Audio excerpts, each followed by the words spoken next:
everyone! Nandito ako ngayon sa Lidl, isa sa pinaka-paborito kong tindahan dito sa Greece. May ilan sa inyo ang nagtatanong kung saan makakabili ng sulit at murang items na pwedeng ipadala sa Pilipinas. Lalo na kung nag-iipon kayo ng mga pambalikbayang box o pampapackage. Kaya ito na nga i-share ko sa inyo. Dito kasi sa Lidl ang daming produkto, quality na at budget friendly pa. May mga pagkain, toiletries at pang daily needs na talaga ng swak na pampadala sa Pilipinas. Ang kagandahan pa, madalas may weekly offer sila. Kaya talaga namang sulit sa bulsa. Alam nyo, nung bata pa ako, tuwing may dumarating na balikbayan box sa kapitbahay namin, napapawaw talaga ako kasi yung excitement na makakita ko ng chocolate, sabon at kung ano-ano pa na galing abroad. Iba talaga yung saya na naiibigay sa pamilya. Kaya ngayon ako naman yung nasa abroad, gusto ko ring maranasan ng mga anak ko yung ganong kilig at tuwa kapag may natatanggap silang box galing dito. Tsaka yun naman tayo mga OFW, di ba, hindi talaga mawawala yung magpapackage tayo sa mahal natin sa buhay sa Pilipinas kasi isa na rin yung sa kasiyahan natin. Baka naman may mga kapwa tayo OFW na nanonood at may mas alam pang murang tindahan o secret spots na pwedeng bilhan para sa package. Share nyo naman sa comment section para naman makatulong din sa iba nating mga kababayan. Kaya ako nagbabala ka mag-ipon ng pampapackage, try nyo bisitahin ang Lidl. Bukod sa sulit na, marami pang choices.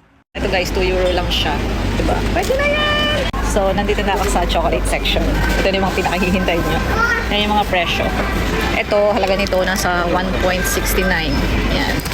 Ito, white chocolate, 1.49 lang. Yan. So, itong malaki, 4 euro. Lata, 2.60, 2.59. Ito na guys, yan. So, ngayon lang ako magpapaano ng ganyan mga kafe-kafe. Hanggang dito na lang muna. Sana makatulong itong video na to sa inyo. Ingat lagi mga kababayan at happy shopping!